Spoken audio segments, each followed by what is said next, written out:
Estamos no ar, esse é o Doc Show, o podcast do Doc. Obrigado por ter clicado nesse vídeo. Se você ainda não segue esse canal, pelo amor de Deus, clica no link, clica no botãozinho aqui de baixo, compartilha esse vídeo para quem você acha que se interessa por esse tema polêmico, tema muito importante pra gente saber desmistificar muita coisa sobre hormônio, sobre implante hormonal. Fica aqui até o final, assiste todo o vídeo, porque eu tenho certeza que você vai aprender muito aqui.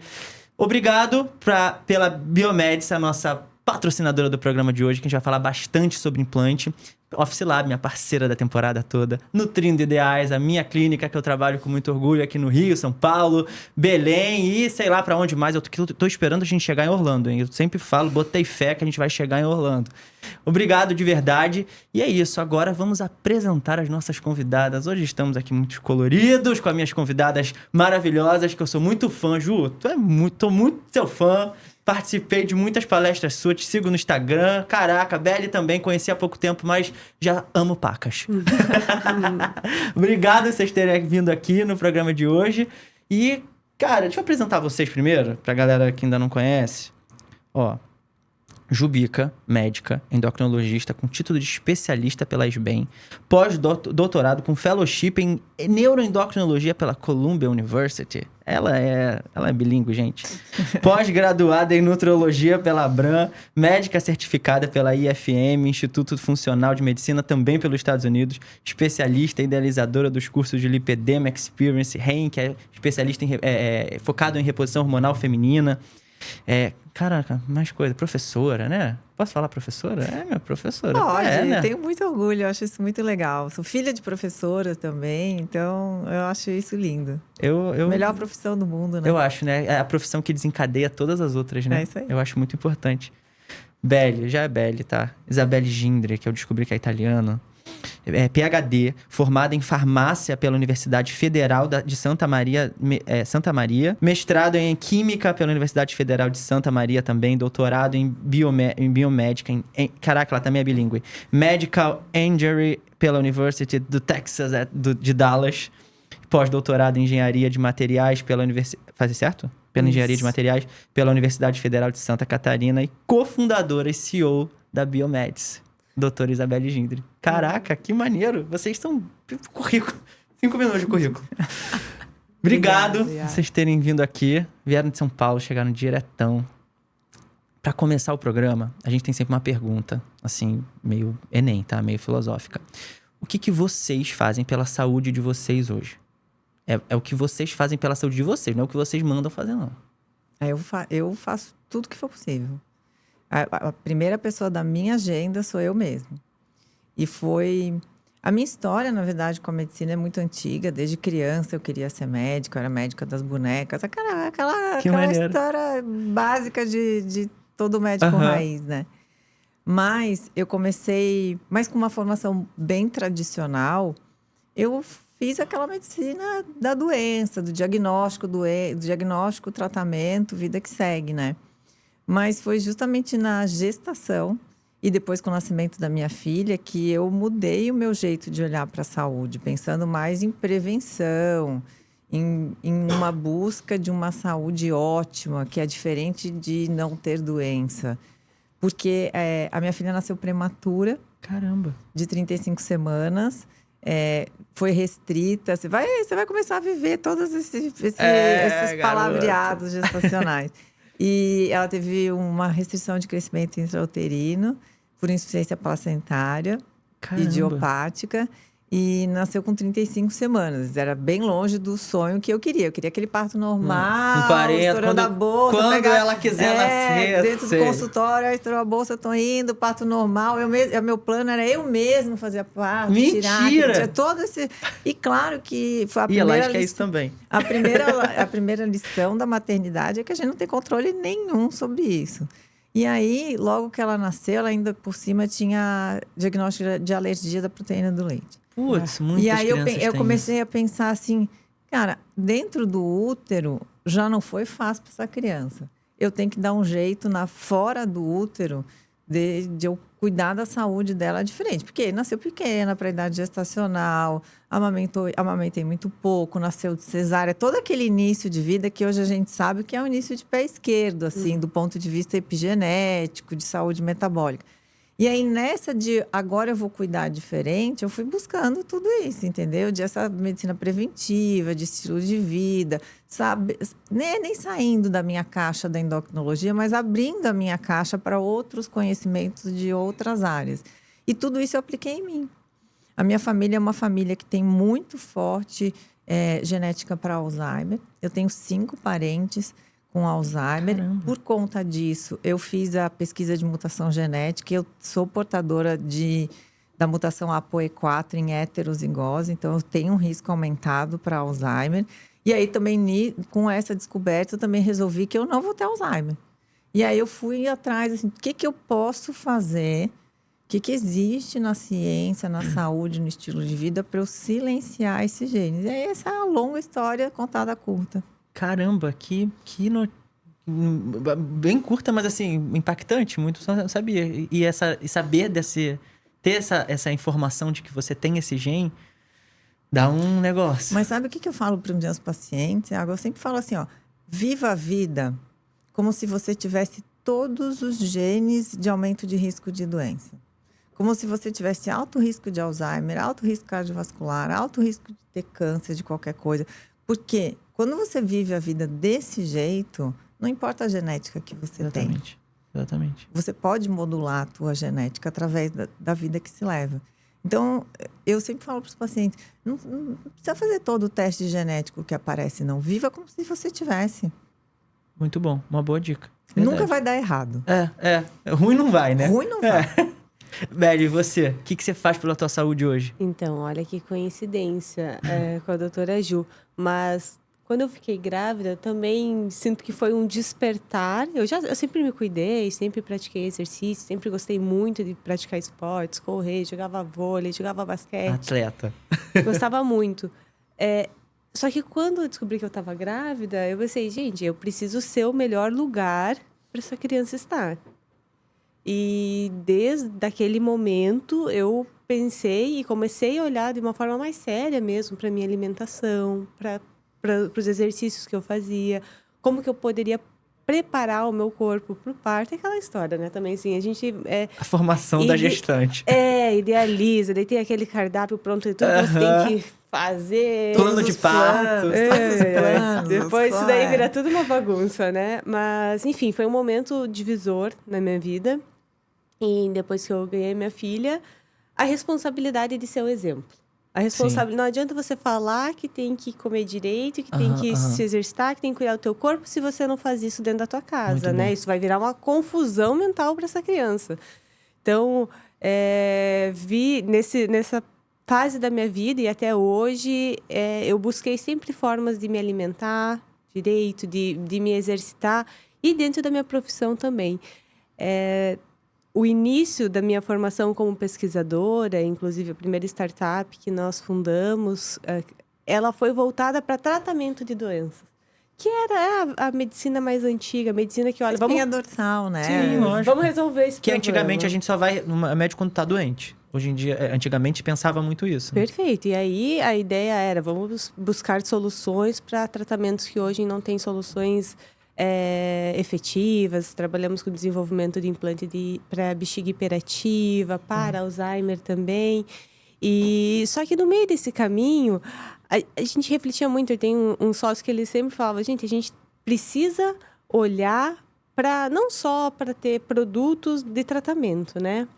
E nisso também a gente começou, e eu particularmente me apaixonei pela prevenção, pelos cuidados, né? Como a gente mantém uma vida saudável, não espera ficar doente para tratar essa doença.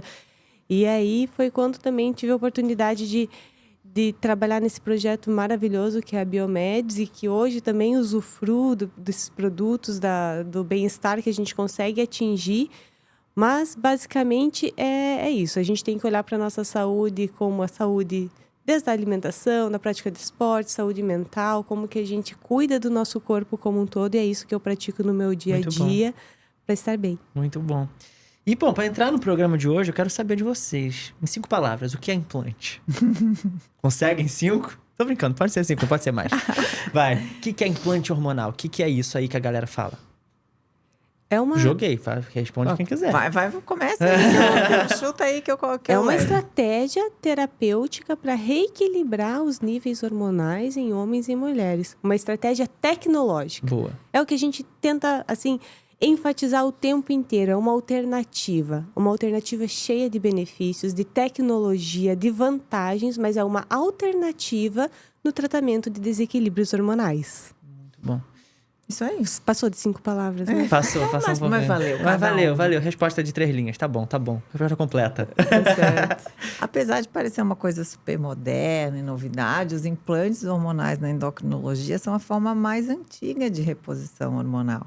Os primeiros tratamentos hormonais foram na forma de implante, de extratos animais, então pedaço de testículo, pedaço de tireoide, que eram implantados nas pessoas e se via um resultado. Então era uma fase muito ancestral do que hoje super desenvolvido são os implantes hormonais. Então, apesar de hoje parecer uma coisa super hype e parece novidade, que vem da Lua, né? Tem hora que eu falo isso pros pacientes, parece que é uma coisa que vem da Lua, da NASA, uma parada assim super... Os implantes hormonais são usados há muito tempo, desde a época dos gregos e romanos já se usavam extratos de testículo em soldados e se via que eles lutavam mais, viravam guerreiros mais fortes. Então, não é novidade, a endocrinologia sabe usar. Os estudos animais, né? A grande parte dos estudos animais, modelos animais de qualquer reposição hormonal, de hormônios esteroides, eles são na forma de implante. Você não pode pegar um ratinho e passar um creminho no ratinho, né? Ou fazer o ratinho comer uma substância. Então, é uma forma consagrada de terapia hormonal. É uma via, nada mais do que isso. Não é a melhor, não é a pior, não é fantástica, não é do mal. Mas, assim, quando se deve usar, como usar de forma inteligente, ética, estratégia, é uma via muito interessante. Muito bom. E quando que começou os implantes que a gente tem hoje, quando que começaram a ser usado, a ser conhecido, a ser uma prática médica mesmo, da gente indicar para paciente e tudo mais? Quando foi isso? Então, em 1940, a gente tem os primeiros registros de artigos científicos publicados onde se produziram implantes e aplicaram em seres humanos e depois ocorreu o acompanhamento dos níveis hormonais através de exames. Esses artigos evoluíram, a gente tem artigos desde 1940 até hoje e basicamente era isso, era um pequeno pellet que era introduzido no tecido subcutâneo para liberar de forma gradual e de forma prolongada a substância ativa. Por que os implantes? Porque as outras alternativas, em uma grande parte das vezes, não funcionavam. Injeções, via oral, via transdérmica. Então, havia limitações nessas outras vias de administração para aquele grupo de pacientes e precisava-se de uma alternativa. Então, os pesquisadores da época começaram a desenvolver esses implantes e daí, nos estudos de 1940, nós temos testosterona, estradiol, progesterona. Temos uma série de hormônios que começaram a ser avaliados e os resultados eram muito bons. Os resultados demonstravam que o paciente conseguia adquirir os níveis fisiológicos da substância por períodos prolongados de tempo. Então, isso foi nos Estados Unidos, foi financiado por uma indústria farmacêutica, a Organon, e essa indústria, ela colocou o implante no mercado. Isso foi que ano? Década de 40, mais ou menos, isso. 50. Em 1970, nós temos o primeiro registro de implante no FDA, que é um implante de 75 miligramas de testosterona. E o que acontece? Então, primeiro, testosterona seria... Testosterona, 75 miligramas, a única dosagem. Adivinha por quê, né? Então, só que o que acontece? Quando a gente fala de implante absorvível e tratamento de desequilíbrio hormonal, a gente tem individualidade do paciente. E aí a gente começa a ter uma necessidade de ter doses diferentes de implantes, combinações diferentes de implantes, e dentro da indústria isso teve uma viabilidade limitada. E, consequentemente, a produção desse produto, a indústria decidiu não ir para o caminho de ter mais doses, mais substâncias, foi para farmácia magistral nos Estados Unidos. Então, os laboratórios de manipulação de substâncias estéreis lá começaram a produzir implantes absorvíveis. E isso acontece até hoje. E na indústria parou. Na indústria continua, até Lá também. hoje eles têm um implante de 75 Só de miligramas. 75. Só de 75 miligramas. Mas Que é aprovado pelo FDA. é inclusive. aprovado. Isso. No Brasil, a gente chegou a ter um implante absorvível com registro na Anvisa, o Rizelli. Era um implante de estradiol de 25 e 50 miligramas. Só que também, por Eu questões... me lembro do Rizé. É? Você não devia nem ser nascido, né? Sou novinho. Engano. Só que também, dentro da indústria, né, o perfil de venda, enfim, não foi um projeto que foi para frente. E aqui no Brasil também a comercialização passou a ser via laboratório de manipulação.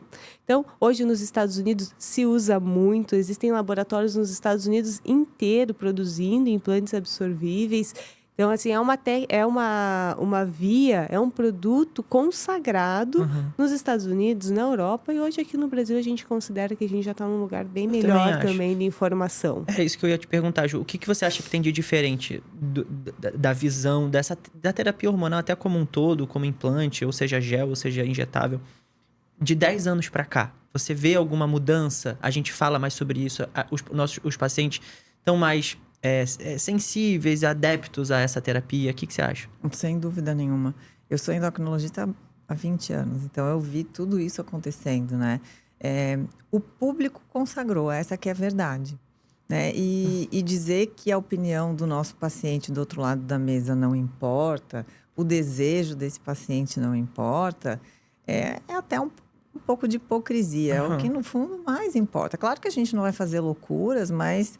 É importante entender que os pacientes muitos pacientes consagraram a via, buscam a via, e é bom que as boas pessoas estudem a via, entendam da via, né? A via de implante hormonal, como eu disse, ela é uma via antiga, consagrada no sentido de que ela tira um grande problema da medicina, que é o próprio paciente. Porque às vezes atrapalha. Isso, porque assim, o paciente, para melhorar, ele precisa tomar o remédio, ele precisa passar o creme, ele precisa fazer a terapêutica. E quando a gente fala, por exemplo, de medical devices ou dos implantes, a gente tira o viés, né, o fator de confusão que é o paciente esquecer, não querer, eu viajei, não levei. A gente tava falando disso, ó, Ludo Marketing. Aí, ó. Ela, antes de começar, ela falou exatamente isso. Não passo minha testosterona 3 dias. Então a gente tira esse problema da jogada, porque os seres humanos, eles são humanos, né? Eles tendem a fazer esse tipo normal, de coisa, é Mesmo. normal. Tem uma outra vantagem que eu particularmente acho interessante, que é o limitar ou impedir que o contato entre as pessoas faça um transporte de hormônio pele a pele. Porque isso é verdade, isso pode acontecer. Eu sempre falava a mão, depois que passa o creme, lava a mão. Principalmente em casa que tem criança. Criança, cachorro. Senhoras que às vezes convivem, são cuidadoras dos netos, ou são cuidadoras dos seus velhinhos em casa. Então, nessas situações... Porque para o hormônio, assim, ó, a via oral, ela é a via mais estudada, né, de reposição hormonal. Mas ela não, talvez para reposição hormonal esteroide, ela não seja a via mais interessante sempre, por questões de colaterais. A via pele, ela é muito boa, né? Os géis, cremes, os adesivos, mas tem esse problema, né? Que é a pessoa, né? O fator humano, o fator de contaminação entre aquelas pessoas que eventualmente não seja interessante. Então, a gente tem que colocar o assunto na mesa. Sim. Por mais que existam algumas resistências de sociedades mais tradicionais, indubitavelmente a gente tem que falar sobre isso, porque a sociedade está pedindo, né? Exatamente. E está evoluindo. E existe um caminho ético, seguro, e por conta disso a gente tem que estar, no mínimo, falando sobre isso. Exatamente. E quando a gente fala de tecnologia... Assim como qualquer produto dentro da indústria farmacêutica que começou a ser desenvolvido há muito tempo, você tem que estar sempre olhando para esse produto e ver como você torna ele cada vez melhor. E isso aconteceu para os implantes também.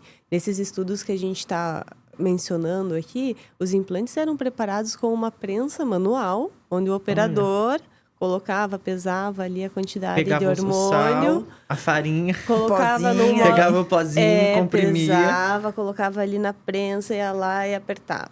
Eu já vi essa prensa. Então, Eu já e vi até isso aí. hoje Olha. tem laboratórios que usam, e isso, né, tá dentro da estratégia de cada laboratório.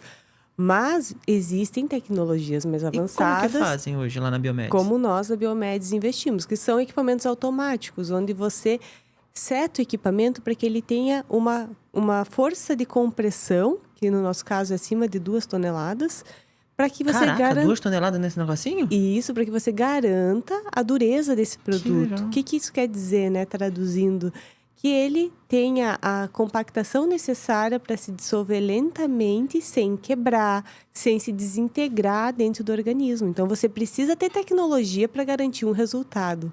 Então, que é nisso no que a gente é focado, é isso que a gente se destacou no mercado brasileiro. Muito bom.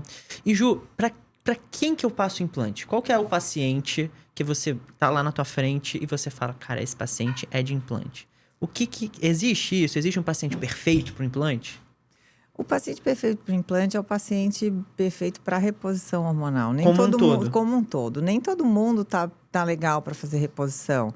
Não chega uma mulher na menopausa, obesa, sedentária, fumando, consumindo muito álcool. Ela não é paciente para implante, ela E nem não é pra paciente hormônio para nenhum. via oral, ela não é para PET nem gel. Então, isso é super importante que se fale, né? Que a via é boa no paciente bom. É.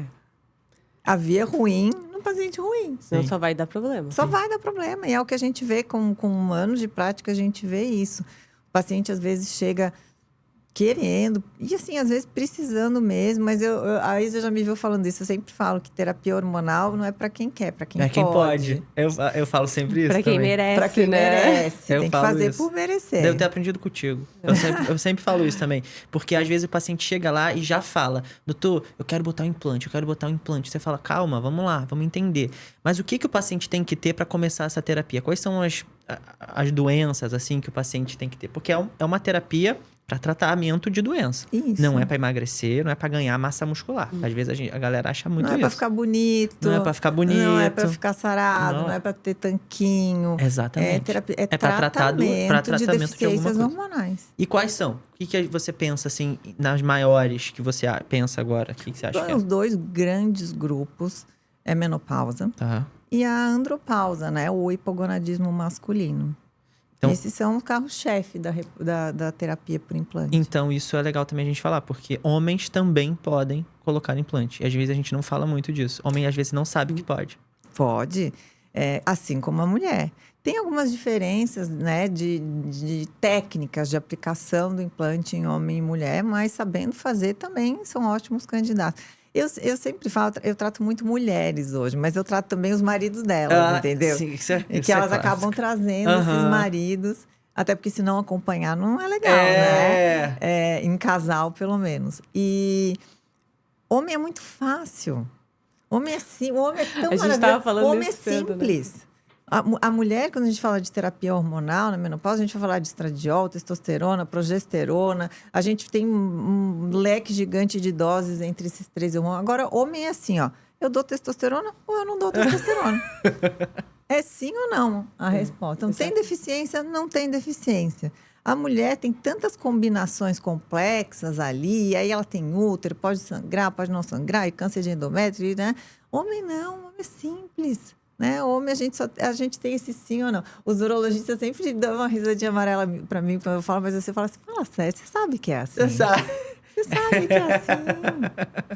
É facinho, é Exatamente. facinho. E é talvez um grande tema também que a gente precisa desmistificar, porque a gente tem mais dificuldade de chegar no homem, do homem cuidar da sua saúde, Exatamente. né? A mulher, ela cuida muito mais de si mesma, da saúde, enfim. Ela, quando ela começa a detectar os primeiros sintomas, né, do climatério, da deficiência hormonal, ela já vai para a médica, ela quer entender o que está acontecendo com o corpo dela. Hoje, principalmente, né, que se tem mais informação. A gente não fala muito sobre a deficiência hormonal no homem. Masculino. E o homem acha que quando ele começa a sentir os efeitos da queda da testosterona, ele tá entrando num lugar que ele não deveria estar e que ele não pode assumir que ele está.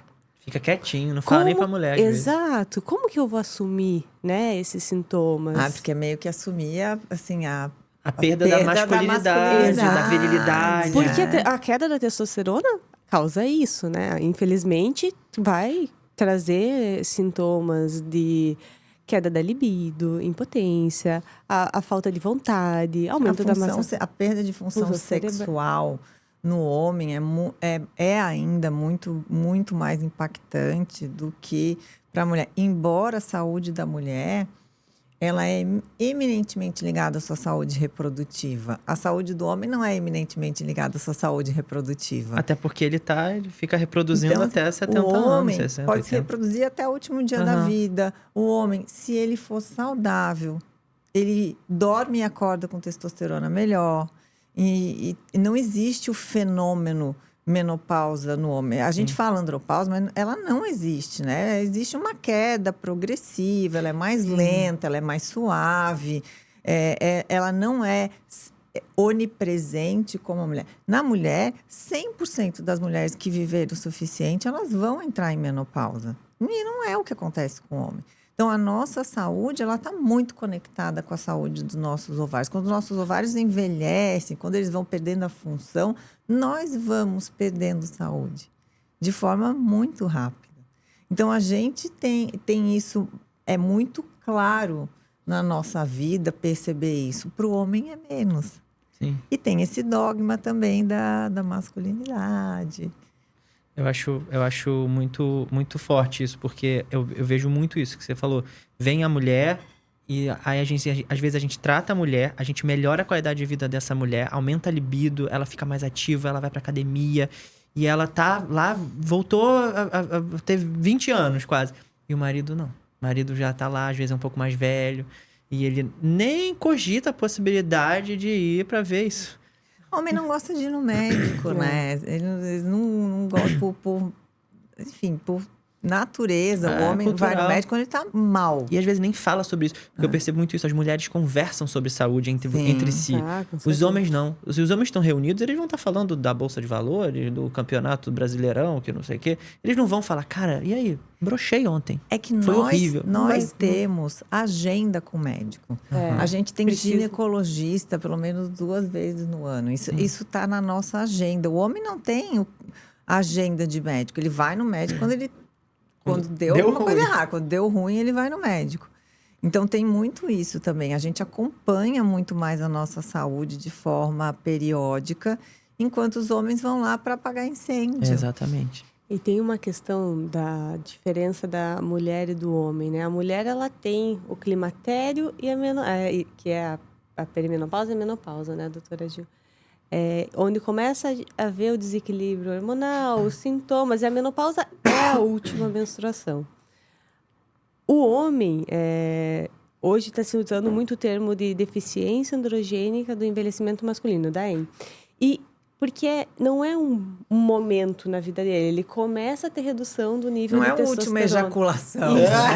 Exatamente. Já pensou a minha Aliás, última ejaculação? Se isso acontecesse com os Ia homens... ter rapidinho, ia ter arrumado alguma coisa. Exatamente. Perfeito. E, então, muitas vezes é lento esse processo, é gradual, demora para o homem perceber que ele está passando por esse momento e que Sim. precisa de ajuda. Se é com testosterona, se é com alguma outra forma de equilibrar esse organismo, o médico vai saber orientá-lo. Sim. Mas isso é essa percepção que eu acho que a gente tem um papel muito importante na sociedade de levar essa informação, dizer, olha, aqui estão os sintomas, é isso que acontece. Se em algum momento você entender que você pode estar passando por isso, busca um médico, conversa com o teu Não é médico. vergonha, não. E tá vergonha. crescendo, né? A gente tem visto uma Tem. consciência assim, um pouco mais lenta, um pouco mais recente, de uma consciência do homem em buscar preventivamente um médico para chamar de seu. Muito bom. Isso. Verdade. Então, eu acho que isso é bem legal. No geral, o homem vai buscar esse médico preventivo para buscar performance. Não é saúde, não. E aí, eu com o tempo de consultório, eu já aprendi a ler cabeça de homem. Ele não chega dizendo, como a mulher chega, doutora, minha libido tá horrível, minha vagina tá seca, eu espirro e faço xixi, uma coisa muito franca, assim. O homem chega assim, eu tô cansado. Quando fala, eu tô cansado e queria ver o que é, eu já sei. Já sei o que tá falando. Não precisa falar mais nada. Uhum. Então, eu vontade de dizer assim, pisca com o olho direito. Se por acaso a vida sexual não estiver muito legal. Se a mulher tá do Não lado, precisa então... falar não, só pisca. Só pisca. Muito bom. E existem implantes também que não são só hormonais, né? Existem o Nadiagar, Resveratrol. Fala um pouquinho desse. Pra que a gente usa implantes não hormonais? Não, aí foi uma evolução da compreensão de que é uma via útil. A gente sabe hoje que a gente não é o que a gente come, a gente é o que a gente absorve. O que Então, a gente faz com o que come. a vida moderna, meio esculhambada que a gente leva, estressado crônico, ingesta de bebida alcoólica, água, comida com agrotóxico, comida com menos nutriente, gorduras, né? As gorduras mais inflamatórias. Então, isso torna o nosso ambiente gastrointestinal desabsortivo. Então, hoje a gente sabe que tem um monte de nutrientes que já, assim, tomate não tem mais a mesma vitamina, morango não tem mais a mesma quantidade de vitamina. Mesmo quando a gente toma uma vitamina, um suplemento, às vezes a gente não tem condições de absorção ótima, dependendo do tipo de ativo. E aí, percebendo esse tipo de situação, eu pensei, bom, mas se a absorção gastrointestinal, que é a nossa via principal de absorção de nutrientes, de fármacos, de antioxidantes, ela não é ótima, será que tem uma outra via que pode ser? Será que tem algum jeito da gente entregar ativos e passar pela absorção gastrointestinal? E aí chegou nessa ideia. Bom, a gente tem ali para... Será que se a gente implantar alguns ativos do mesmo jeito que hormônios, a gente consegue uma entrega, uma biodisponibilidade maior? E aí se percebeu que sim, para algumas substâncias faz sentido. Algumas substâncias que, inclusive, que são um pouco mais difíceis de serem tomadas. Mas são eminentemente ainda um uso off-label de uma via consagrada de substâncias onde se busque uma absorção individualizada. E os próprios pacientes sabem muito bem disso, né, Isa? Não é que eles estão... Eu sempre falo isso, né? O paciente que ele opta por uma via de implante para qualquer coisa, por um tratamento não hormonal, ele não está sendo enganado. Ele é muito informado, né? O paciente é muito informado hoje. Conteúdo, podcasts, internet, e de graça. Google. E o conteúdo né? tá Então, aí. o conteúdo dele não é um paciente que está... E, assim, todo paciente que vai ser submetido a um tratamento via implante hormonal, não hormonal, ele assina um termo de consentimento livre, esclarecido. Pressupõe-se isso. Lá está escrito tudo. O que é, o que não é, o que pode ser, o que pode dar errado, o que pode dar certo. Estudos disso, tem não. Então, o paciente assina um contrato. Um contrato de consciência do que está sendo feito. Então, acho que isso é muito, muito transparente.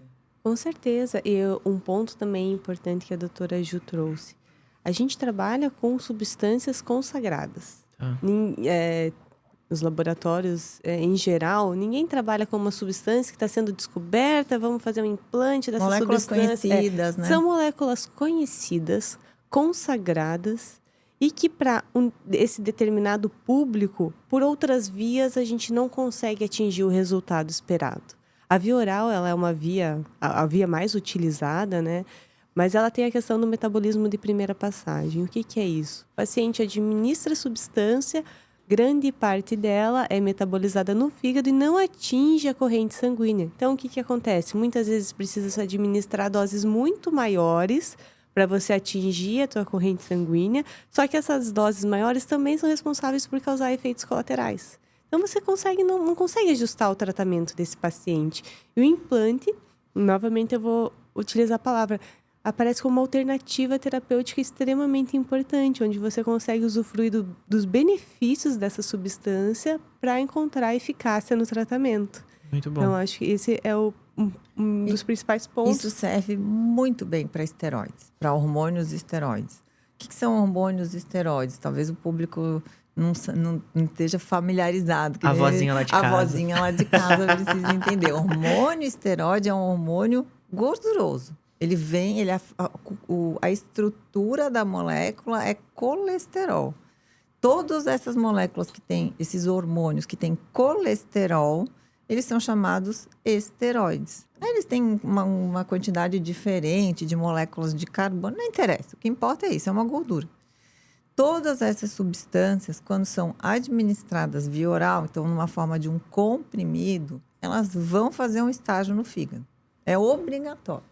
Quando elas vão fazer esse estágio no fígado, ela já é ali transformada no que a gente chama de metabólitos. Então, são subprodutos. Como se cortasse aquele hormônio já em alguns pedacinhos. Grande parte desses pedacinhos não é biologicamente ativo, ou seja, não vira o remédio, não vira o que a gente quer que vire. Então, existe uma perda ali. E muitos desses pedacinhos dos hormônios, eles, na real, não só não fazem bem, como alguns podem fazer mal. Por exemplo, alguns metabólitos estrogênicos, alguns metabólitos da própria testosterona. Então, às vezes, esse pedacinho que é gerado lá nesse estágio do fígado, ele não é inativo, ele é ativo. E ele não é ruim, não é bom. Às vezes ele é bom, mas às vezes ele não é bom. Então, a não passagem pelo fígado, não estagiar pelo fígado de uma substância esteroide, ele tem a vantagem da gente poder trabalhar com doses menores, da gente gerar menos metabólitos ativos e inativos que não vão servir para nada ou vão servir para alguma coisa que não é boa. Então, ela é vantajosa em algumas situações, do mesmo jeito que às vezes a gente quer a via oral. Perfeito. Sim. Então, tem alguns hormônios que, se a gente toma de comprimido, é bom, é legal. Então, quando a gente fala hormônios, a gente está falando de uma gama, não é só testosterona. De substâncias, e cada uma delas tem a sua sutileza, o seu mecanismo, a sua biologia, a sua molécula. Na parte, quando a gente passa o gel, a gente não tem essa passagem pelo fígado. Não tem também, esse estágio. também Ele que da a gente pele vai direto para a corrente sanguínea. sanguínea. Então, isso também é positivo nesse sentido que você disse. Do mesmo jeito que o implante, a gente insere ele no tecido adiposo e de lá ele vai para a corrente sanguínea. Tem uma dinâmica aqui que eu preparei, bota aí pra gente, chama Entre Ouvidos por Aí. Coisas que a gente escuta aí de paciente, na mídia, galerinha de casa. E aí eu preparei aqui algumas frases de pessoas de verdade que eu ouvia, que eu li na internet, comentários de post, às vezes que a gente posta alguma coisa. E aí eu botei aí pra gente comentar sobre. Bota aí a primeira. Quero aquele chip que emagrece. Pô, eu também quero esse chip. Que chip, gente. Aí a gente tem alguma... Essa dinâmica é cheia de erro nas frases. Assim, a gente vai apontar os erros. Primeiro chip... Volta aí. Primeiro chip e depois aquele que emagrece. Por que as pessoas chamam de chip? Chip da beleza. O que é o chip da beleza? Existe chip da beleza. Você sabe quem inventou essa palavra? Essa história é muito boa. É muito boa, né? Foi a Hebe, né? Foi a Hebe Camargo. A Hebe Camargo acabou com a indústria de implante hormonal. Ela foi dar uma entrevista lá na Marília Gabriela. Doutor Mauri, não foi? Marília Gabriela. Marília Gabriela, de frente com o Gabi. Aí a Marília Gabriela falou, nossa, Hebe, como você tá bem? Você tá maravilhosa, tá incrível. Porque a Hebe sempre foi incrível, diga-se de passagem. Eu acho, duvido que qualquer implante tenha, né? Eu acho que ela sempre foi maravilhosa. E aí ela disse assim, é o chip. É o chip que o doutor Malco coloca em mim, o chip da beleza. A Hebe Camargo, foi ela que batizou isso. Do jeito escrachado, divertido da Hebe Camargo. Até inocente, né? Não jamais então, imaginava. Isso, eu acho lindo, esse chip da beleza me lembra a Hebe Camargo. Sim, eu também. Mas isso acabou vulgarizando a terapia, né? E aí ganhou a rua, e aí ganhou o imaginário popular e criou um nome bastante pejorativo para um tratamento que é muito interessante. Porque a gente pensa na Hebe como essa pessoa que emanava saúde, que era referência Mulherão de beleza, incrível, de gentileza maravilhosa, e tudo. né? Que ela tinha um negócio que ela falou que era chip, ou seja, injetaram em mim, implantaram um negócio em mim chipado que me faz ser a Hebe Camargo. E aí todo mundo vai atrás. Na verdade, gerou um grande... erro na referência dessa tecnologia que já é consagrada, né? A gente está falando aqui desde o início do programa, nos Estados Unidos, na Europa, e aí traz um termo que prejudica o acesso a esse produto. Porque vulgariza, porque não existe chip, né? A questão da beleza... o que acontece? A pessoa que passa a utilizar os implantes e como qualquer outro tratamento que é seguido de forma correta, que adquire hábitos de vida saudável, que busca o seu tratamento num olhar global, isso vai se refletir no corpo dessa pessoa, na estética, no bem-estar.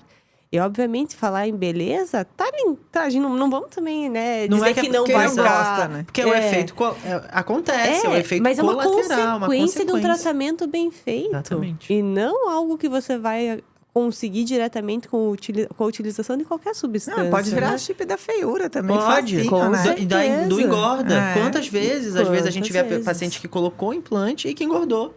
Então essa coisa de que emagrece não é verdade. O implante não emagrece. Não Não, emagrece. o que emagrece é dieta e exercício, né? O hormônio, ele vai te Exatamente. equilibrar, vai te dar bem-estar para que você tenha mais disposição, para que... E vai corrigir desequilíbrios, né? Isso. Então, e a gente, quando tem correção de desequilíbrios hormonais, metabólicos, a gente funciona melhor. E se a gente funciona melhor, isso pode estar associado com emagrecimento, mas a gente não vende esse peixe, não. Até porque isso é um peixe muito difícil de ser vendido, Muito. né? Emagrecer hoje não tá fácil, não. Quem dera tivesse o chip para emagrecer, gente. Vamos ver a próxima. Estou chipada. Agora vou malhar para ganhar massa muscular. Ou seja, aí tem vários erros nessa frase. Ela está chipada. Já parece com essa palavra que a gente não quer. Agora vou malhar. Ou seja, depois de colocar o chip é que ela vai começar a malhar. É isso aí. E aí é que ela vai ganhar a massa muscular que ela Mas quer. pelo menos ela ainda tá dizendo que vai malhar. Que Tem vai. as que acham que assim, agora eu tô Agora chipada vai e continuar no vou computador, sentar na aqui. Netflix. Exatamente. Então, assim, tá tudo errado. E aí, assim, acho que uma parte importante dessa frase, assim, ganhar massa muscular, ela é uma necessidade médica quando a massa muscular está baixa. Não é uma futilidade, não é um tratamento estético. Isso a medicina pega horripilantemente de não entender a importância de um músculo na nossa saúde como um grande órgão endócrino. A gente melhora a função cerebral com mais massa muscular, uma massa muscular de qualidade e quantidade adequada. Então, eu não acho que é pejorativo ou disfuncional a gente buscar fazer diagnósticos de sarcopenia, que é o nome técnico diz, para a vozinha saber que é a massa muscular baixa. E a gente tem que tratar, sim. Não só com estratégia hormonal, quem dera tem hormônio nenhum que faz crescer músculo de qualidade, nem da força muscular, se a gente não fizer o trabalho básico dever de casa, né? O supino, né? Perfeito. Mas é outro dogma que surgiu na rua, né? Exatamente.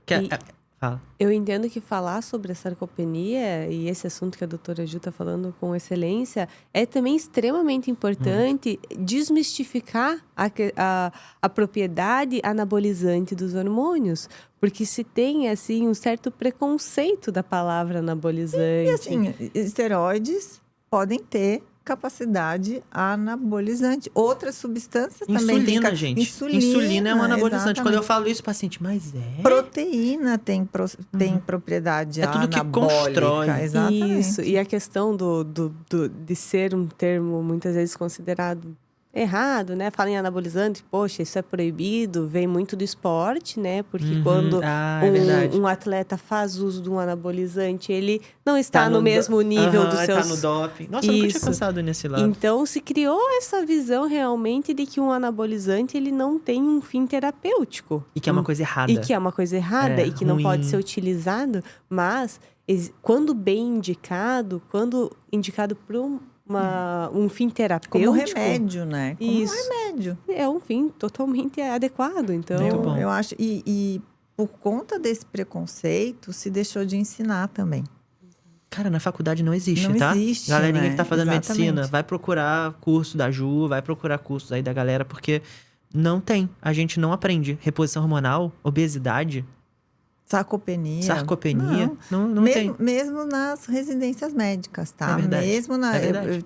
na residência de endocrinologia, passou de orelhada. Passou assim, ali esse no meio tema. de uma aula, o professor gostava e aí botou. Exatamente. Então, eu acho que a gente tem que voltar a falar e tem que voltar a ensinar isso. Tem que voltar a estudar com seriedade. E olha só o que está acontecendo. Tá voltando. Mas por que está voltando? por causa do tratamento da obesidade. Os sim. análogos de GLP-1, análogos duplos, triplos. Teve o congresso da Endocrine Society semana passada. Tu foi pra Las Vegas, tava doido pra Não, ver. a Endocrine Society foi em Boston, tinha aluna minha lá. E aí, assim, o que tinha muito Hot Topic no Endo Society. E não por coincidência, junto com o Hot Topic, tratamento da obesidade, né? Com as novas canetinhas e tal. A gente está tão eficiente em tratar excesso de peso. Quer dizer, não é que a gente seja super eficiente, a gente melhorou. Ainda não somos... Obesidade ainda é um problema, saúde pública. Mas hoje a gente consegue, com os novos fármacos, os novos remédios, tratar mais rápido. Só que a gente está vendo uma perda de massa muscular muito importante. Então, hoje, nas rodas tradicionais, voltou-se a falar. Legal. De sarcopenia, da importância da preservação da massa muscular no emagrecimento. Então, eu apostaria que no próximo ano isso vai voltar muito forte. A gente vai voltar para a mesa da medicina e não na mesa da academia, do under, estratégias de manutenção e reganho de massa muscular. E a gente fala do Whey, do Pepti Strong também, que é um fármaco que a Office Lab tem, que eu uso uns pacientes, que é a opção para... É incrível. Tem estudo científico mostrando da importância do Pepti Strong, superando e muito o Whey. Né? E é uma opção muito boa para quem não consegue. Eu já quero o meu, viu? Já vou avisando. Pepti Strong. Se ferrou, Paulo. Vai ter que mandar para em São Paulo. Não trouxe? Ele traz todo o programa. O teu não traz. Vamos pro próximo. Meu marido quer que eu coloque implante pra aumentar minha libido, mas tenho medo. Bom, que bom que o marido tá querendo. O marido tá pegando fogo e ela tá lá. Não, mas que bom que ele tá querendo que a mulher melhore, né? Que ela vá, que ela ande junto. Eu já acho que é um casamento que tem tudo pra dar certo. Maravilhoso. Ou seja, ela tá com perda de libido, o implante seria uma via, uma coisa que daria uma melhor qualidade de vida nesse sentido pra ela, mas ela tem medo. O que vocês falam pro paciente que tem essa coisa do tipo, caraca, vou ficar com um troço dentro de mim? Como é que é isso? Eu acho primeiro esclarecer a questão da libido, né? Que o implante sozinho, ele não vai resolver a libido dessa paciente. Aqui, a libido, ela é multifatorial, né? Nossa, a libido é complicado. A libido é um painel, que nem o Bruno nosso, é um painel de avião, né? A gente fala assim, tem pacientes que acabam às vezes falando, poxa, fiz o implante, tá com um nível legal de hormônio, mas não tá funcionando, a minha libido não voltou. Então, é porque a gente não tá olhando para todos os lugares que precisam ser olhados. Não é só hormonal, né? A gente precisa entender, do ponto de vista biológico, o papel da libido na vida da mulher também. Porque a libido, para a mulher, para a fêmea, ela é de função reprodutiva. Claro que a gente gosta de fazer um amorzinho, carinho, gostoso, né? Mas, assim, eminentemente a mulher... ela produz um bom nível de testosterona que a faz buscar o sexo... naquele período. 3-5 dias no mês. O homem dormiu e acordou preparado, com a barraca armada, pronto para transar. É verdade. O homem produz testosterona, pico de testosterona, todo dia quando ele acorda. Sem fazer esforço nenhum. A mulher é uma vez por mês que ela faz um bom pico de testosterona, 3-5 dias... para a função reprodutiva, que justamente coincide ali com o período ovulatório. Aí, o que hoje se espera, né? Aquela super mulher. Aquela mulher que... tá pau pra toda a obra. Pau pra toda a obra. Que eu acho, na minha opinião, que tem a ver também com uma recolocação de papel da mulher na sociedade. Então, a gente foi para o mercado de trabalho, a gente está assumindo papéis masculinos, posições masculinas. Engravidando mais tarde, limitando o nosso tempo de vida reprodutiva, passando mais tempo fora da casa, buscando ser também estar participando da parte de provedor dentro de casa. E isso nos fez esperar que a gente se comporte também como homem. Socialmente. Então, assim, a gente não tem essa libido, gente, para transar todo dia quando acorda. Claro que é legal. Pô, tem fases do relacionamento que você tá assim mesmo, né? Mas na vida real, a libido da mulher é diferente da libido do homem. E as mulheres precisam entender isso também. E os homens Também. precisam entender que se ela não quer transar todo dia, não é uma disfunção. É a biologia da mulher. Se ela quiser, é legal, bom para todo mundo, né? Mas assim, se não quiser, tá tudo bem também. A parte hormonal é fundamental. Mas não é só testosterona. Tem estrogênio, tem testosterona, tem A gestrinona cortisol. também. Tem um monte de coisas envolvidas na libido feminina que não estão na masculina. Muito bom. E pra quem tem medo? Isso é uma coisa que acontece muito no consultório. Às vezes a gente vai optar por isso, a gente levanta essa bola. Não, doutor. Existe medo com terapias hormonais. Isso é um clássico. Eu sempre falo para as minhas pacientes, o problema de terapia hormonal. Elas têm medo de implante, como tem medo do gel, como tem medo do adesivo, como tem medo do comprimido. Medo do DIU. Porque, assim, hormônio tem Estigma, essa aura. Então, eu falo para minhas pacientes, às vezes a gente tem que e para os alunos também, eu falei assim, tem que estar de mão dada com o paciente no início de qualquer assim. terapia hormonal. Porque, assim, se tropeçar na primeira Vai dizer pedra que é o saindo hormônio. do consultório ao Vai dizer que é encravar, vai dizer que foi implante. Vai Dizer que foi o o hormônio hormônio. que o doutor passou. Então, a gente tem que estar muito alinhado, numa relação de muita confiança, para que o paciente entenda que você está junto, né? Para as alegrias e para a tristeza. Porque nem sempre o início de uma terapia hormonal é fácil, né? Então, o medo existe. Eu sempre recebo esse medo, né? Então, quando a paciente fala, eu tenho medo, eu falo assim, eu te entendo, eu também tenho. Mas, assim, a gente está junto, confia no tratamento. Isso aqui pode dar... A lista de coisas que podem dar errado. Isso. A lista de coisas que podem dar certo. Isso. Nós vamos sempre trabalhar para tudo dar certo, mas vamos se preparar para as coisas que podem dar errado. E comunicar, né? Eu acho que quando a gente fala pro paciente, quando acontece, ele já fica, pô, mas o doutor me falou que isso aqui podia até acontecer. Então, tranquilo. Ele se sente um pouco mais... O coração tranquiliza, sabe? É, a comunicação, é a informação. E o paciente que ele tem ciência do que pode dar certo, que pode dar errado, ele vai entender das duas formas, né? Se ele tiver evento adverso ou se não tiver. Ou se tiver só benefício. É na alegria e na tristeza. E eu acho que essa sinceridade é o que também ajuda muito no tratamento. Porque eu acho que o medo de tratamento, não só hormonal, a gente tem uma série de tratamentos que tem efeito adverso e o paciente vai ter receio, mas quando o médico abraça ele, coloca para ele os benefícios, né? E também eventuais problemas, estar ciente, ter a informação já vai ajudar bastante. Eu acho que a gente pode mostrar um implante até para o pessoal entender o que é um implante. Que a gente tá falando, né? O que é esse chip aí, o implante? Que não é chip. A gente consegue... que não é chip. Consegue dar um zoomzão aqui pra galera? Galerinha de casa que tá vendo com a gente. Hoje a gente tem mostra, é muito bom quando acontece isso. Mostra aí pra gente, velho. Então, aqui a gente tem um... É o quê? Aqui? Ah, tá. Foi. Porque o implante, quando a gente chega lá no consultório, o implante vem assim, né? Vem nesse frasco e ele tá aqui dentro. Vamos quebrar um? Sim. Pode quebrar? Vamos pegar um que tem Pega um grandão. Pega um grande que vai grandão. parecer melhor. Isso. Então, os implantes, eles são produzidos e envasados em ampolas, né? Justamente para manter a esterilidade desses produtos. Então, eles são cilindros. A gente pode até abrir um menorzinho. Grandão, são 300, né? Esse é de 300. Esse simula... Esse tipo... muito... O que tem de 300? Testosterona tem Testosterona nós temos de 300 e temos o NAD de 400. E aqui a gente tem um implante feminino, que é um implante de 25 miligramas. A gente tem tantos... Minúsculo. Eu não sei se dá para fazer um zoomzinho aqui na mesa. Aí.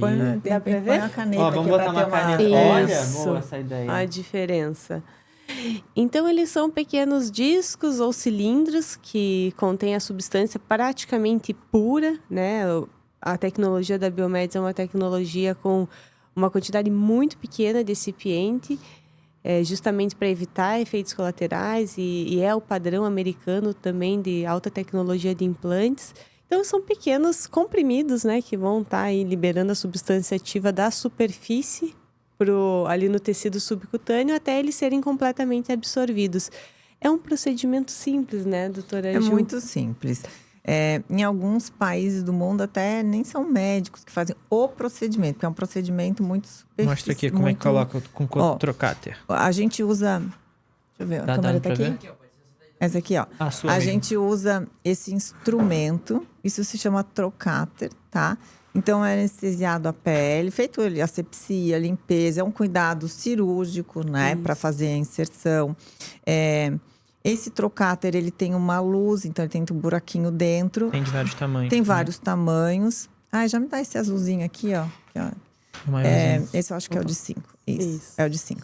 Então, vê que ele tem de diversos tamanhos e espessuras. Ó, esse aqui é um bem fininho, ó, de 3,5, comparado com um de 5.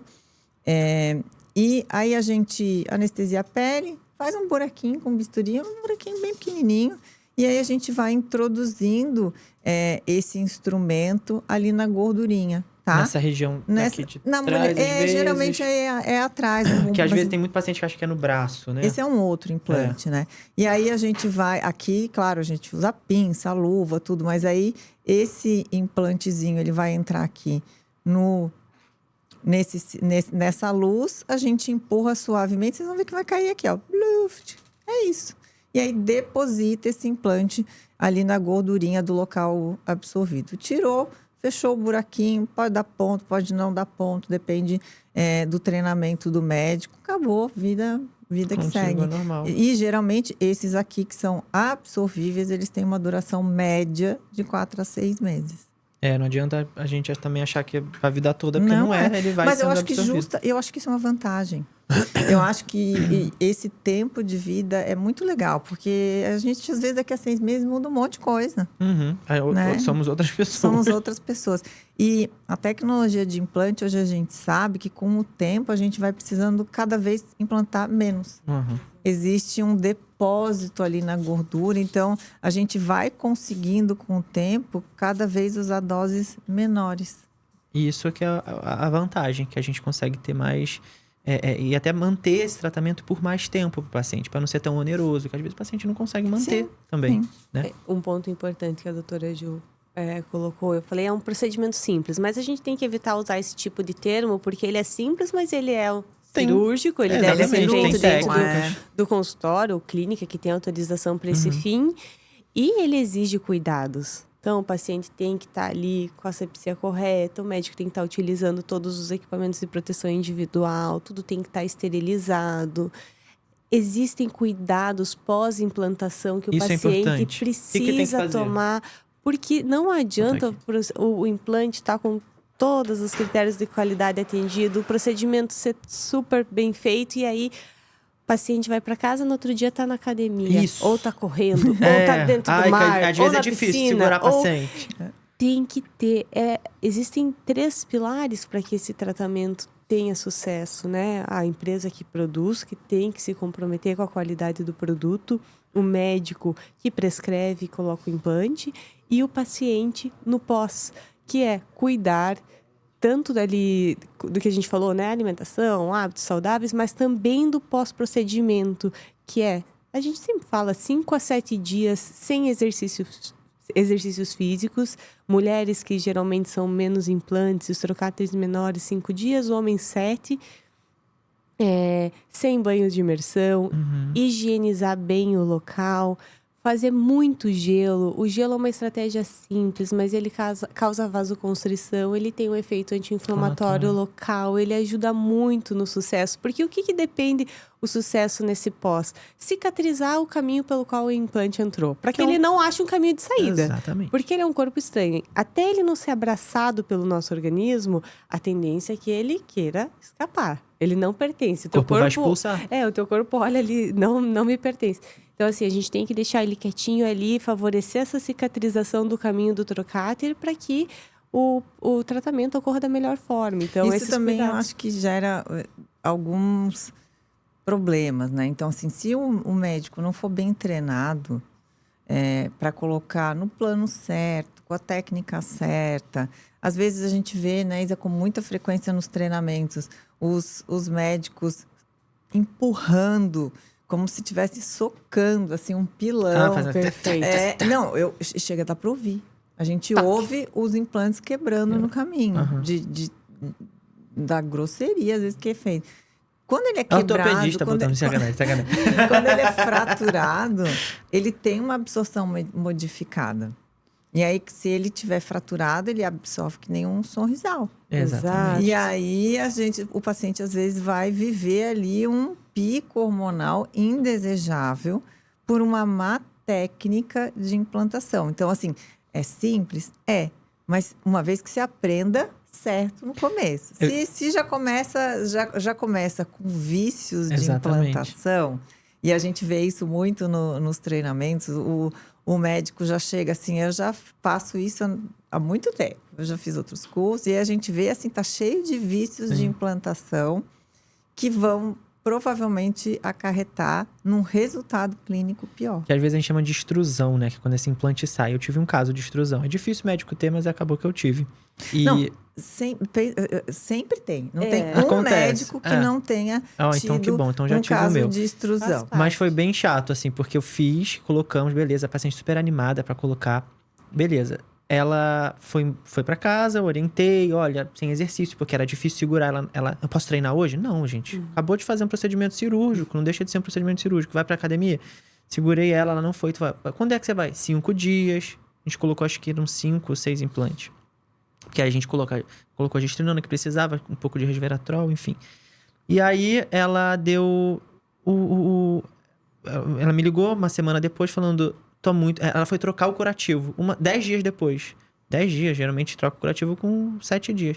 Tava super inflamado. Mega preto. O enfermeiro me mandou a foto.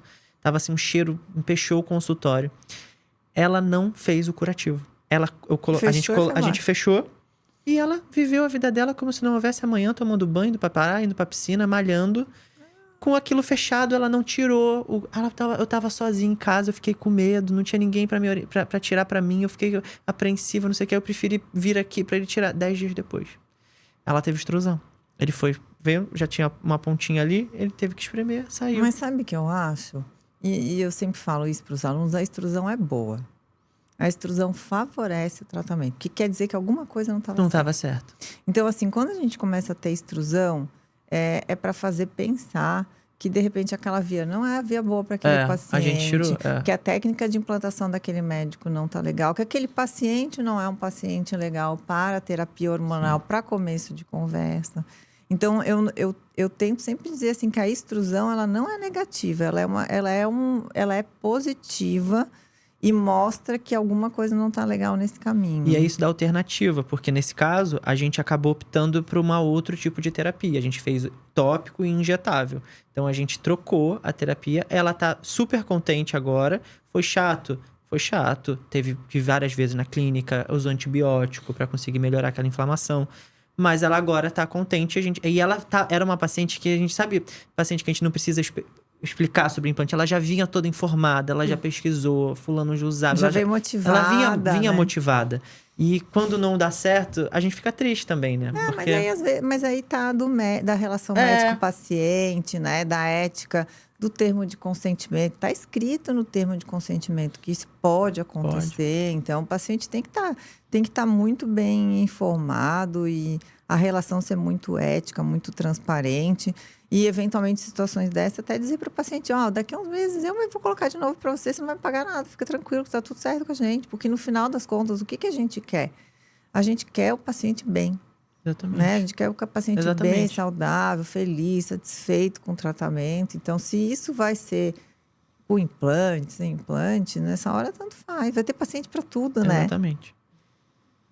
Eu acho que um ponto importante para a gente trazer aqui também em relação a esse medo do paciente é o esclarecimento regulatório a respeito dos implantes. Que isso é um ponto... Sim, eu ia te perguntar isso.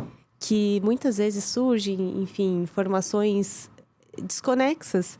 E qual que é a pergunta que mais recorrente? O implante tem registro na Anvisa? Imagina como é que não vai ter, né, gente? Eu choro de dar risada aí. Então, o implante, o que precisa ter registro na Anvisa? São produtos produzidos pela indústria farmacêutica. Um produto que vai ser vendido em larga escala, que vai para a prateleira da farmácia. Os implantes, eles são regulamentados pela Anvisa através da fiscalização e monitoramento dos laboratórios que produzem os implantes. Então, que acontece? Um laboratório como a Biomeds, nós precisamos, primeiro, ter uma infraestrutura, processos e monitoramento de processos extremamente rigorosos. E toda essa documentação é submetida tanto para a vigilância local, como também para a Anvisa, para que a gente tenha as nossas autorizações de funcionamento. Como que funciona? A Anvisa, ela emite a autorização de funcionamento e autorização especial, que é para manipulação de testosterona, oxandrolona, gestrinona, que são hormônios que estão dentro da lista C5, hormônios com atividade anabolizante. Então, esses são substâncias que precisam se ter muito controle da compra, manipulação, perda. Da receita do médico. A receita, tudo precisa ser vendido com prescrição. A venda de implantes, qualquer implante, seja não hormonal ou hormonal, precisa de prescrição de receituário médico. É isso que a legislação exige e é assim que as agências regulatórias nos regulam, nos monitoram. E nós temos a vigilância local, que é a vigilância que faz toda essa análise da nossa documentação, dos nossos processos e que faz anualmente uma visita no laboratório. Então, eles vão lá na Biomeds, eles avaliam dentro do laboratório nossos processos, eles avaliam todo o fluxo de produtos, o fluxo de pessoas, como está sendo registrado. Vai sempre lá? Quanto tempo, mais ou menos? Anualmente Uma vez por ano. é feito a renovação do alvará de funcionamento, que é a vigilância local que exige. Então, é um trabalho em conjunto. E para cada lote também, né, Isa, são retiradas amostras de cada lote para poder ser estudada aquilo ali. Isso é um diferencial da Biomeds em relação a controles, né? Nós somos uma empresa que a gente, apesar de ser hoje dentro do ramo magistral, a nossa origem é na indústria. Do olhar da indústria farmacêutica, da indústria de dispositivos médicos. Então, a gente trouxe muitos processos, controles de processos da indústria e se propôs ser diferente através disso. Então, por exemplo, hoje um lote de produto que é produzido na Biomeds, a gente faz ensaios, além dos obrigatórios, que seria peso médio, esterilidade, endotoxina, nós fazemos ensaios de teor em todos os lotes de produto, que garante a potência do fármaco. O que é? Teor se eu tenho aqui 100 miligramas de peso de implante, e nesses, digamos, 100 miligramas eu tenho 100 de testosterona, eu preciso provar por um ensaio que são 100% de testosterona. Legal. Então, a gente faz isso lote a lote para dar também respaldo técnico para os nossos... Isso encarece muito, né? E para o próprio médico também, né? Para o médico ficar seguro daquele tratamento que ele está fazendo está botando exatamente aquilo ali para o paciente. Perfeito. E então nós temos esses cuidados extras, as nossas áreas monitoradas, a infraestrutura do nosso laboratório, ele é uma infraestrutura de indústria, segue a ISO 14644, que fala sobre todos os requisitos regulatórios de monitoramentos, de ar, de ambiente, de pessoas. Então, nós fomos atrás e nós implementamos esses diferenciais na Biomeds para ter um produto com segurança, para ter um produto com qualidade diferenciada.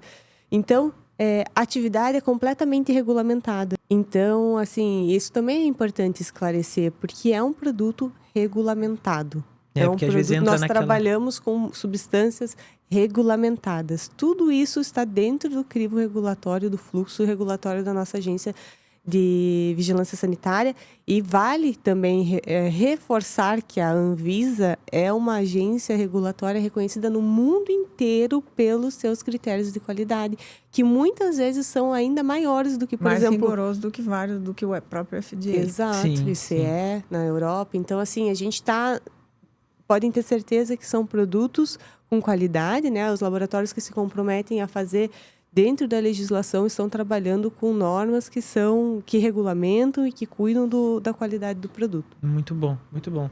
E às vezes o próprio paciente... Tem um paciente que não, mas assim, muitos pacientes que se questionam isso.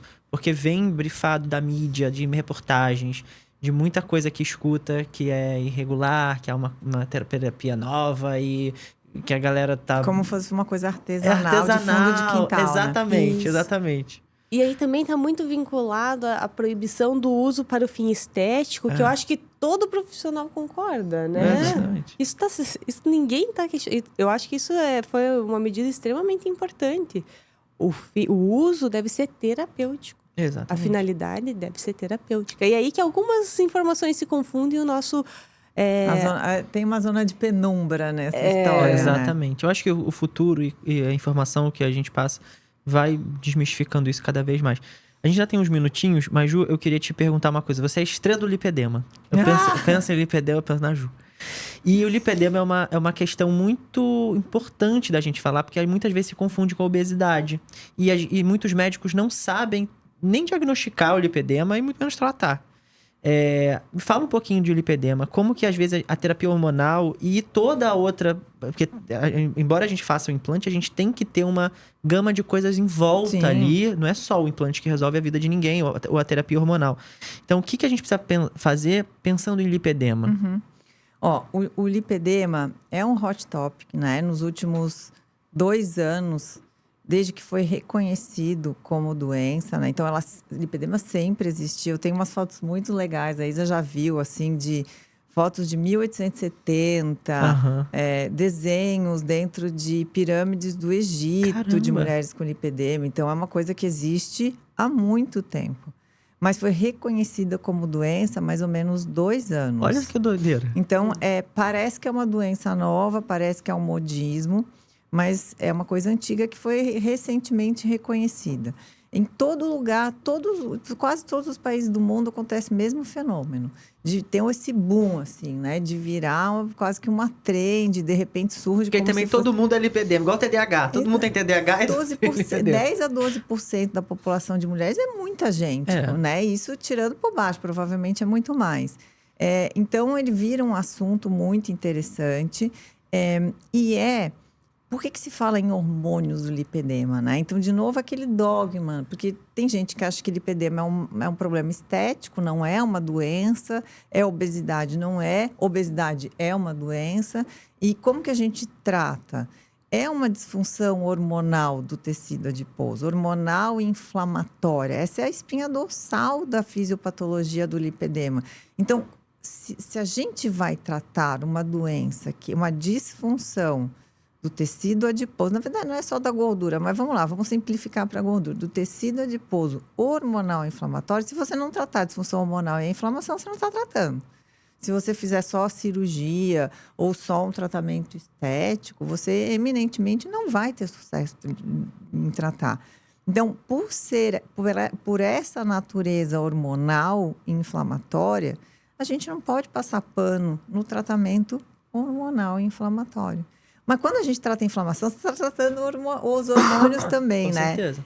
Então, a endocrinologia acabou abraçando, nutrologia também, já entrou em outras especialidades. Vascular amanhã eu vou também. dar... A vascular sempre foi a porta de entrada, né? Vem por esse isso. paciente vai para o vascular primeiro, porque tem dor na perna, tem retenção na perna, então vai no vascular. E que é também o que mais come bola. Né? Então, quem mais recebe, quem mais come bola. Depois, cirurgião plástico. Olha. É o segundo lugar. Aí depois, dermatologista, é o terceiro lugar. E aí, dali para frente, é ruim. Tá? Agora começou a melhorar aqui no Brasil. Mas daí também tem muita gente que... O especialista da noite para o dia de lipedema, e também já não é muito assim, né?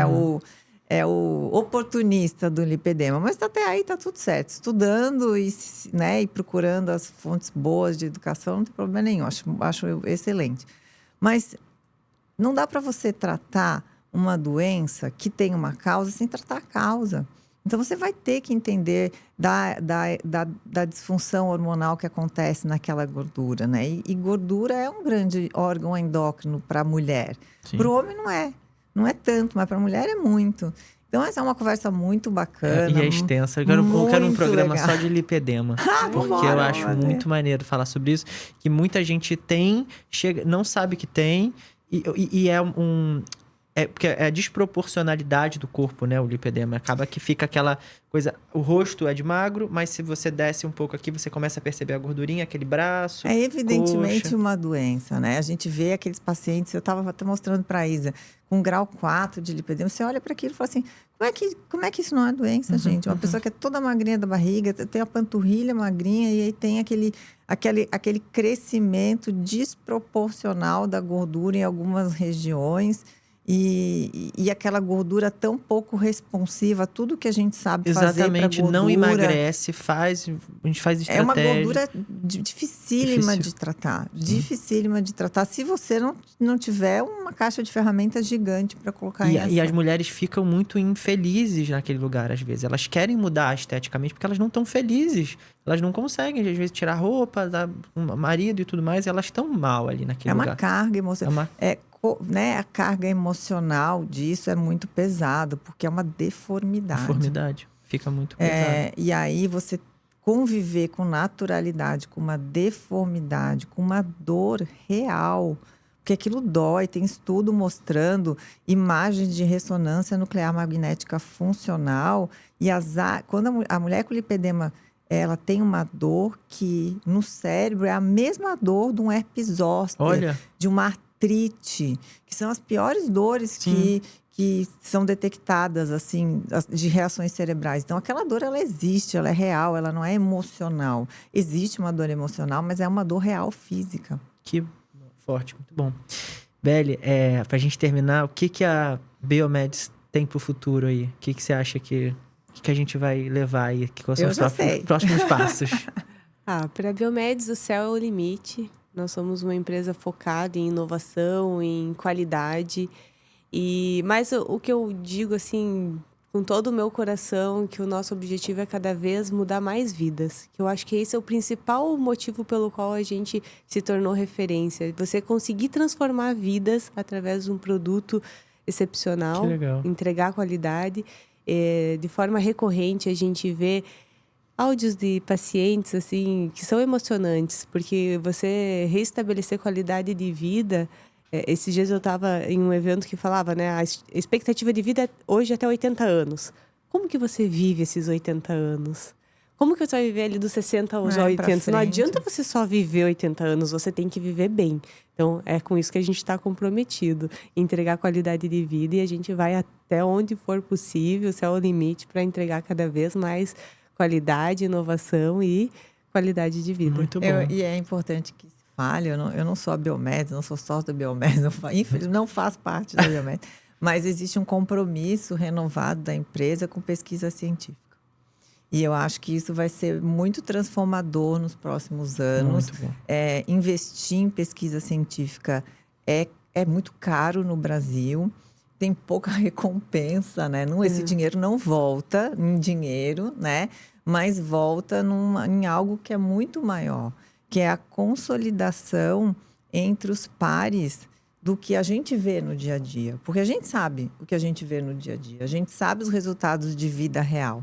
Mas a gente tem que provar, à luz das ferramentas da ciência, coisas que precisam ser comprovadas. Então, mesmo que a gente saiba na vida real o que se vê, ainda carece de algumas coisas de publicações científicas. E a empresa tem um compromisso com isso, de investir em pesquisa. Isso é um baita retorno para a sociedade. E respalda muito a gente. Exatamente. Né? A gente fica mais tranquilo, mais respaldado. Eu gosto. Muito importante. Muito bom. Meninas, obrigado. Adorei. Vocês vão para São Paulo? Vai para São Paulo e vai para Santa Catarina? Eu vou direto para Florianópolis agora. Misericórdia. Chegou agora. Muito obrigado, de verdade. Nem vão curtir o Rio de Janeiro. Já vão voltar de novo. Obrigado pela disponibilidade, pelo programaço de hoje. Muita informação. Adorei. Foi muito bom. Obrigada pelo convite. Obrigada pelo convite. E é isso, galera. Tem presente. Tem presente pra vocês. Pega aí, ó. Paulo, tem que estar com presente aqui. Quase que a gente fecha sem presente da Office Lab pra elas. Aí, ó. Legal. Agora, mas eu quero aquele outro, viu? Não, o Pet Stronger. A gente vai mandar pra vocês duas. Obrigada. Que tem aí ômega 3, muito importante, um ótimo anti-inflamatório também, melhora a prevenção, né? Tem muitos estudos bons pelo ômega 3, até pelo Alzheimer, que a gente falou lá no início. O que mais tem aí? Colágeno, né? Que você falou? Colágeno tipo 2, bom pra pele. Ele mandou pra vocês porque gatonas, bonitonas. Adoramos. Obrigada. Obrigado, gente. E agora sim, ficamos aqui com o Doc Show, o podcast do Doc. Valeu.